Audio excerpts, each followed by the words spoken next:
Hello दोस्तों, स्वागत है आपका श्रीपी क्लासेस में। आज मेंस डे के अंदर हम डिस्कस करेंगे कि एथिक्स में जो कोड बेस्ड क्वेश्चंस होते हैं उनको किस तरीके से टैकल करना चाहिए। आज का जो क्वेश्चन है कोड के ऊपर आधारित है, जो एरिस्टोटल यानी कि एक एंशिएंट ग्रीक फिलोसोफर का कोट है। क्वेश्चन कहता है, count him braver who overcomes his desires than him who overcomes his enemies. बहुत ही इंपॉर्टेंट एक तरीके का कोट है जो आप अपने एसेज के अंदर भी इस्तेमाल कर सकते हैं। बट एक इंडिविजुअल व्यक्ति के बारे में ये बात हो रही है, एक तरीके से आप ऐसा सोच सकते हैं। बट जब हम किसी कोड को देखते हैं तो हम उसे मल्टी डायमेंशनल एस्पेक्ट से समझने की कोशिश करते हैं, और सिर्फ इंडिविजुअल लेवल पे ही नहीं। मतलब हिम लिखा है तो इसका मतलब जरूरी नहीं कि आप सिर्फ इसे एक इंडिविजुअल टू इंडिविजुअल बेसिस पे देखें, आप इसे नेशनल लेवल तक या इंटरनेशनल रिलेशंस के अंदर भी ले जा सकते हैं। तो आइए देखते हैं इस कोड को कैसे समझना है। क्वेश्चन आपसे पूछ रहा है, bring out what it means to you in the present context. So ये बहुत ज्यादा क्लियर है कि आपको कंटेम्प्रेरी और करंट सिनेरियो के बारे में जरूर बात करनी है जब आप इस कोड के मीनिंग को अनअर्थ करने की कोशिश करेंगे। दोस्तों, एथिक्स में जब भी क्वेश्चन पूछा जाता है वो 150 वर्ड से ऊपर नहीं होता है। सो हमारे पास बहुत कम शब्द होते हैं जिनमें हमें अपना पॉइंट पुट फॉरवर्ड करना हो, इसलिए इसमें जो ब्रेनस्टॉर्मिंग होती है मेरे हिसाब से ज्यादा होनी चाहिए as compare to any GS answer, क्योंकि जीएस आंसर के अंदर आपके पास बहुत ज्यादा कंटेंट होता है। इसमें अपना बेस्ट कंटेंट पहले लिखना, अपना बेस्ट थॉट पहले लिखना, पहली प्रायोरिटी पे लिखना इंपॉर्टेंट है, क्योंकि एंड तक आते आते आपका स्पेस और वर्ड्स खत्म हो जाएंगे। ये बहुत जरूरी बात है। तो क्वेश्चन किस तरीके से टैकल करना है, again as we talk about the introduction we can talk about it in a line or two, that's all. ये इंट्रोडक्शन भी ज्यादा बड़ी है, इससे भी आप छोटा कर सकते हैं। बताता हूं कैसे। 4 कार्डिनल वर्च्यूज जो थॉमस एक्विनास ने भी बताए, जो एरिस्टोटल ने भी बताए, यानी बहुत सारे ग्रीक फिलोसोफर्स ने बताए, वो थे टेम्परेंस, फोर्टिट्यूड, जस्टिस और प्रूडेंस। ठीक है, तो बेसिकली 4 कार्डिनल वर्च्यूज में से सबसे जो आप कह सकते हो कार्डिनल वर्च्यूज का मतलब है कि इनके बिना जो आपका इंडिविजुअल है वो वर्चुअस इंडिविजुअल नहीं हो सकता, और अगर उसमें वर्च्यूज नहीं होंगी तो वो एक एथिकल लाइफ भी नहीं जी पाएगा। तो इसमें से सबसे ज्यादा जो इंपॉर्टेंट होता है फोर्टिट्यूड या करेज माना जाता है। ठीक है, और करेज और अकेला courage is also not good, because आप करेजियस हो सकते हो लेकिन हो सकता है कि आप में विजडम ना हो कि अपने करेज को किस तरीके से इस्तेमाल करना है। ठीक है, सो ये चीजें इन कॉम्बिनेशन बहुत ज्यादा इंपॉर्टेंट होती है, इसलिए 3 कार्डिनल वर्च्यूज हमने बताए। फिर हम बताएंगे कि पूरी statement not only about courage, it is also about overcoming enemies.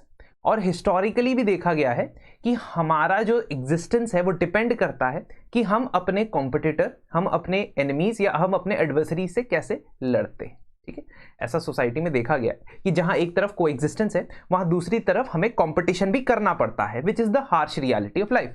चाहे वो नेचर से हो, चाहे वो नेचर के बाकी बीइंग्स से हो, चाहे वो आपस में ही ह्यूमन बीइंग्स के अंदर क्यों ना हो। ठीक है, तो ब्रेवरी सिंपली ये नहीं होती, या करेज सिंपली ये नहीं होता कि आप अपने ओपोनेंट्स को हराएं। यही तो स्टेटमेंट कह रही है। ब्रेवरी इसमें है कि आप अपने इंटरनल स्ट्रगल्स भी जीतें। This is what the statement is. तो प्रेजेंट कॉन्टेक्स्ट में उसको कैसे आपने उतारना है। नंबर 1, सबसे पहले तो बहुत ही माइनॉरिटी वर्ल्ड में ऐसे लोग होते हैं, माइनॉरिटी मतलब कम मात्रा में ऐसे लोग पाए जाते हैं जो वर्ल्डली इंपल्सेस, टेम्पटेशंस को हरा पाते हैं, रेजिस्ट कर पाते हैं। ठीक है, और इसका बेस्ट एग्जांपल है करप्शन। बहुत सारे इंडिविजुअल्स, व्यक्ति जो होते हैं, बहुत सारी ऑर्गेनाइजेशन जो होती है, वहां पे करप्शन देखा जाता है। और institutional corruption, specifically institutional corruption is a great indicator कि people generally fall prey to their own inner temptations, desires and impulses. ठीक है, तो वो एक्सटर्नल चीजों को देख के हमारे अंदर डिजायर्स आते हैं और उसको फुलफिल करने के लिए हम करप्शन का रास्ता भी इस्तेमाल कर सकते हैं। लेकिन ऐसे बहुत ही कम अपराइट ऑफिसर्स होते हैं, या ब्यूरोक्रेट्स होते हैं, या सिविल सर्वेंट्स होते हैं। Why I am talking about civil servants, because ethics का पेपर है, यूपीएससी का एग्जाम है, तो अच्छा है कि आप सिविल सर्वेंट्स में से ही एग्जाम्पल दें। तो टीएन शेषन का एग्जाम्पल दे सकते हैं, आईएसबी चंद्रकला जी का एग्जाम्पल दे सकते हैं, who have been examples of this courage to fight against the outer temptations. बहुत बार ब्राइब ऑफर होना, बहुत बार अच्छे अच्छे किकबैक्स ऑफर होना, और तब भी उससे लड़ पाना, ये करेज है। That is what you need to highlight here. Secondly, बहुत ही कम लोग ऐसे होते हैं जो short term goal, short term happiness को छोड़ के, शॉर्ट टर्म प्लेजर को छोड़ के लॉन्ग टर्म स्पिरिचुअल हैप्पीनेस को अडॉप्ट करते हैं, ठीक है। और इसी को हम यूडेमोनिक हैप्पीनेस की मिसाल मानते हैं। यूडेमोनिक हैप्पीनेस वर्सेस हेडोनिक हैप्पीनेस, और यूडेमोनिया वर्सेस हेडोनिज्म। हेडोनिज्म क्या होता है कि शॉर्ट टर्म मटेरियल बेनिफिट्स की पीछे लगना, उसके लिए या उस पर्टिकुलर ऑब्जेक्टिव को प्राप्त करने के लिए अपनी लाइफ को बिताना, दिस इज हेडोनिस्टिक व्यू, ठीक है। और एरिस्टोटल का एक बहुत ही ब्यूटीफुल थॉट था कि असली जो हैप्पीनेस आती है वो यूडेमोनिक हैप्पीनेस होती है, और यूडेमोनिक को डिफाइन करना बहुत मुश्किल, because it is not seen in any material benefit. तो ये इनर फीलिंग होती है ना। तो अब करेज किस लिए चाहिए? करेज इसलिए चाहिए कि आप शॉर्ट टर्म बेनिफिट्स को छोड़ते हुए लॉन्ग टर्म स्पिरिचुअल हैप्पीनेस और सस्टेनेबल स्पिरिचुअल हैप्पीनेस की बात करें। आप इसे प्रेजेंट टाइम में कैसे अप्लाई कर सकते हैं? You can talk about the sustainable energy. आप सस्टेनेबल एनर्जी की बात कर सकते हैं। असली करेज इसमें होगा आज के टाइम पे, instead of utilizing all the fossil fuels left, instead of utilizing all the resources that are there that are you can say non-renewable, we should move forward and try to extend or sustain the usage of these resources. This may cause certain problems to us. ये हमें कुछ problem जरूर करेगा, और mainly वो problem होगी internal problem, ठीक है। इसको आप बुद्धिस्ट एथिक्स से भी समझा सकते हो। भारत के कॉन्टेक्स्ट में बुद्धिज्म भी यही कहता है कि desire is the root cause of all evils, ठीक है। तो आप ये देख रहे हो, इस सिनेरियो को मैं बैकअप कर रहा हूं विद लॉट ऑफ थॉट्स, बहुत सारे थॉट्स, जैसे एरिस्टोटल का थॉट हो गया, बुद्धिस्ट थॉट हो गया। तो अगर हम ऐसे ही बात करते रह जाएंगे आंसर में कि ये होना चाहिए, वो होना चाहिए, आज के टाइम पे ऐसा है, अगर आप बेस्ट पॉसिबल तरीके से उसे एथिकल थ्योरी से बैक नहीं करते हो आंसर को, तो वो आंसर इनकम्प्लीट सा रह जाएगा। तीसरा पॉइंट आप लिख सकते हो, और 4-5 पॉइंट ही बहुत होते हैं 150 वर्ड के आंसर में, दैट्स एनफ। तीसरा पॉइंट आप ये लिख सकते हो कि हमारे एक्शंस और नोइंग व्हाट इज राइट और रॉन्ग, इसमें बहुत ज्यादा डिस्क्रिपेंसी या गैप नजर आता है, और इससे लैक ऑफ करेज भी नजर आता है ना। जब आपको पता है कि कोई चीज बहुत हार्मफुल है और वो सही नहीं है, गलत है, we know that fact, but still we continue do it because we give up to our inner desire. For example smoking, tobacco consumption, alcohol consumption, drug consumption, किसी का भी एग्जाम्पल ले सकते हो। ये जानते हुए भी कि वो बुरा है, काफी लोग, बहुत सारे लोग इस पर्टिकुलर अर्ज को कंट्रोल नहीं कर पाते, और उनमें एक लैक ऑफ करेज नजर आता है, that is a lack of courage. Now ये एग्जाम्पल हटा दो। Now what I have done is, in the fourth point I have extended the individual argument and extended it to nations as well, ठीक है। तो Nations या countries का जो setup है उसमें भी देखा जाता है कि सिर्फ और सिर्फ रिस्पेक्ट आपको विश्व भर में इससे नहीं मिलती कि आप अपने एडवर्सरी को हरा रहे, इससे भी मिलती है कि आप क्या ऑनरेबल तरीके से हरा रहे हो या नहीं। फॉर एग्जाम्पल वेस्ट और खासतौर पे यूएसए का जो एटीट्यूड मिडिल ईस्ट की तरफ रहा है, that has been frowned upon in international media. क्यों? क्योंकि यूनाइटेड स्टेट्स, यूके ऐसी कंट्रीज हैं जिन्होंने मिडिल ईस्ट को कॉलोनाइज भी किया काफी हद तक, कुछ टाइम डायरेक्टली, कुछ time indirectly, they utilise the resources of the Middle East. But वहां पे जब कॉन्फ्लिक्ट अराइज होता है, वहां पे जब टेंशन अराइज होते हैं, तो वो अपने पैर वहां से खींच लेते हैं। Same thing can be said about Afghanistan as well, although Afghanistan में रिसोर्सेज वाला जो आर्ग्यूमेंट है वो नहीं पुट फॉरवर्ड किया जा सकता। अफगानिस्तान में सिक्योरिटी या नेशनल सिक्योरिटी वाला आर्ग्यूमेंट पुट फॉरवर्ड किया जा सकता है। मेरे कहने का यह मतलब है कि इन सभी एरियाज में एडवर्सरीज को हराया गया यूएसए के द्वारा या उसके एलाइज के द्वारा, लेकिन किसी तरीके की गुडविल, किसी तरीके का अच्छा एथिकल राइट और रॉन्ग में देखा जाए तो हमेशा रॉन्ग की तरफ ही उनको पाया गया। And that is why we in the East are not really receptive when West tries to tell us about human rights violations और एथिकल वायलेशंस, है ना। तो हम ज्यादा रिसेप्टिव नहीं है उसके, तो वो वाली रिस्पेक्ट उनकी ना तो चाइना कर रहा है ना रशिया कर रहा है, and to be very honest India भी नहीं करता है।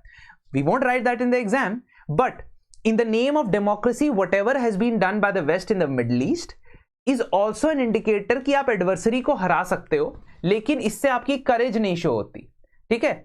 सो रिस्पेक्ट किसकी होती है? ब्रेव किसे माना जाता है? ब्रेव उसे माना जाता है जो अपने इंटरनल डिजायर्स को मैनेज कर पाए। Why I put this argument, because second part of the statement says कि जो अपने एनिमीज को ओवरकम करता है उससे ज्यादा ब्रेव हम उसे मानेंगे जो अपने डिजायर्स को ओवरकम करता है, एंड एनिमीज को ओवरकम करने मात्र से हम व्यक्ति को ब्रेव नहीं मान सकते. Now again you can talk about Israel Palestine as well here, इसी एग्जाम्पल में आप बात कर सकते हो. ठीक है, तो अगर आप मान लीजिए कि इजराइल का जो एक्शन है it is debatable, there are both sides to that कि इजराइल का जो एक्शन है वो सही है या गलत है, what ever, but the proportionality is generally not debatable. Proportionality मतलब कि जितने सिविलियंस की इस वक्त डेथ हो चुकी है पैलेस्टीन एरिया में वो एक्सेप्शनली ज्यादा है. This is something that even the US, its ally, has come to know, realized, and recently उन्होंने गाजा के अंदर उनके ऑपरेशंस को थोड़ा कम करने के लिए बोला. तो ये जो इजराइल का डिजायर है कि वो पूरी तरीके से ऑब्लिटरेट करना चाहता है उस पर्टिकुलर इलाके को by avenging the attacks, the deadly attacks that were conducted by Hamas, is also something जिसमें वो अपने इंटरनल डिजायर को कंट्रोल नहीं कर पा रहे. ठीक है, थोड़ा सा सेंस ऑफ प्रोपोर्शनैलिटी अगर मेंटेन रहे तो ऐसे सेंस में इजराइल को ज्यादा करेजियस माना जाएगा as compare to pounding the people और पाउंडिंग द पॉपुलेशन, जो सिविलियन पॉपुलेशन. ठीक है, it is definitely correct that there needed to be a response from Israel, but now unequivocally बहुत सारी countries even allies of Israel are saying कि बस this is too much of a response. तो यहां पे भी आप एग्जांपल दे सकते हो कि Israel's desire for avenging the Hamas attack may not result in long term peace. ठीक है, so they might defeat their enemy, which they will, but it might not lead to them being called very courageous or very brave or very ethical. ठीक है, तो एक जो responsibility होती है towards the even the enemies, वो भी एक लाइन ड्रॉ करती है आपके लिए, और इसी वजह से एरिस्टोटल की ये स्टेटमेंट रेलेवेंट है. तो सबसे इंपॉर्टेंट बात कंक्लूजन में लिखोगे कि आपको अपने डिजायर्स को, अपने इनर डीमंस को हराने के लिए इंटेग्रिटी और ऑनेस्टी का सामना करना पड़ेगा. वही ब्रेव पर्सन की क्वालिटी है. ठीक है, क्योंकि आप किसी दूसरे इंडिविजुअल पे फिंगर पॉइंट आउट करें और उसका ब्लेम निकालें, जो कि 90% of the world is doing at all times. ठीक है, that is the easier way, and a very small minority of people are there who are able to identify their own mistakes. They don't get victimized for it. They identify their mistakes and they're able to correct them because they have identified it. ये percentage ही बहुत कम है दुनिया में जो अपनी mistakes को acknowledge करे और उसे आइडेंटिफाई करे हम्बली, रिस्पेक्टफुली. तो शायद वही व्यक्ति करेजियस होगा और वही व्यक्ति प्रोग्रेस भी करेगा. चलिए, इसी के साथ हमारे डिस्कशन समाप्त होता है. यदि आप चाहते हैं कि आप आंसर राइटिंग की आर्ट को मास्टर कर सके और 8 हफ्तों के अंदर अंदर आप इस तरीके के आंसर लिख पाएं जो यूपीएससी में एक्सेप्टेबल हो और आपके लिए भी वो फायदेमंद हो, तो आप आर्ट ऑफ आंसर राइटिंग का हमारा 48 डेज प्रोग्राम ज्वाइन कर सकते हैं. इसका भी सेकंड ही वीक स्टार्ट हुआ है और यहां पे हम GS1, GS2, GS3, GS4 चारों के चारों जीएस के सब्जेक्ट्स को एक एक करके एक क्वेश्चन पर डे के हिसाब से आपको प्रोवाइड करते हैं, जिसमें आप आंसर लिखते हैं, उस आंसर का इवैल्यूएशन होता है, and at the end of the week एक डिस्कशन होता है, लाइव डिस्कशन. ठीक है, उस लाइव डिस्कशन में आप मेरे से डाउट्स पूछ सकते हैं और मैं आपको बताऊंगा कि किस तरीके से आपने आंसर्स लिखने थे, what was the expectation of that answer. ठीक है, साथ ही साथ आपको टेलीग्राम ग्रुप में भी ऐड कर दिया जाएगा जहां पे आप अपने डाउट्स रेगुलर बेसिस पे पूछ सकते हैं. इस बैच को एनरोल करें. 2999 इसकी कॉस्ट है, लेकिन 10% एडिशनल डिस्काउंट आपको मिल जाएगा अगर आप RAINA रैना कोड का इस्तेमाल करते हैं. मिलते हैं अगले सेशन में. Thank you.